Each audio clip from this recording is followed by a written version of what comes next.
Second week in a row now, Phil, that there's been an early blow, but your team managed to weather the storm, and by the end they were flexing their muscles quite well. What did you make of it? Yeah, I think weathered the storm quite literally, to be honest, with the conditions that we've had today. I say really windy, rain, it makes a big effect.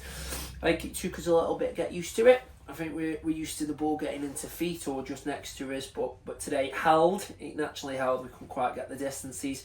Leek Town Reserves caught us on the counter attack to begin with, to make it 1-0 to them. But then I think we settled in the game after that, and the quality showed in the end. And I think a deserved score in the end. But I was just speaking to Gonzo, the Leek Town Reserve manager. I think they've done a cracking job with the improvements, and it was a good competitive match.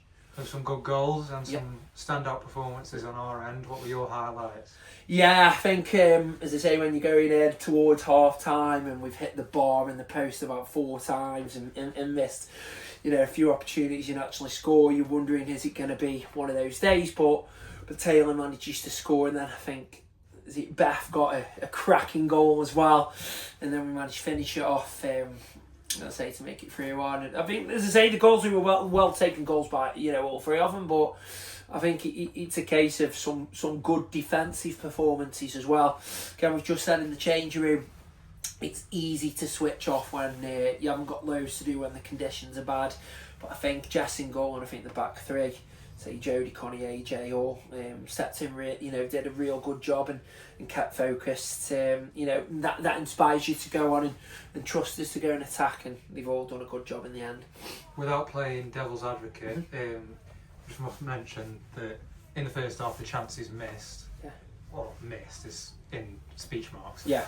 Were you worried about that going into some very important fixtures in the next couple of weeks, or was it just one of those days? Yeah, I think, again, you've got to put the conditions as part of it. I don't think there's a load of games that have managed to go ahead partly because of the conditions, and it takes a bit of getting used to how to strike it, how high or how powerful to strike. There's different aspects that you wouldn't traditionally have in normal games, so you kind of take that with a bit of a pinch of salt.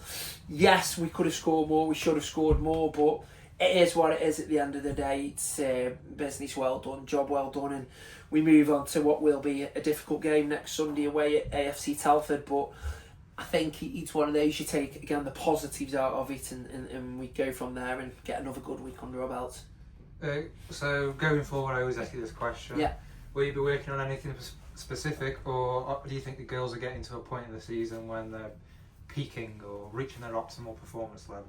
Yeah, again, I mean, like we've said a few times on these, it does depend who you get at training, your numbers, your possessions, as to what you can work on. But there's always ways to improve. There's always ways we want to try and get in the game.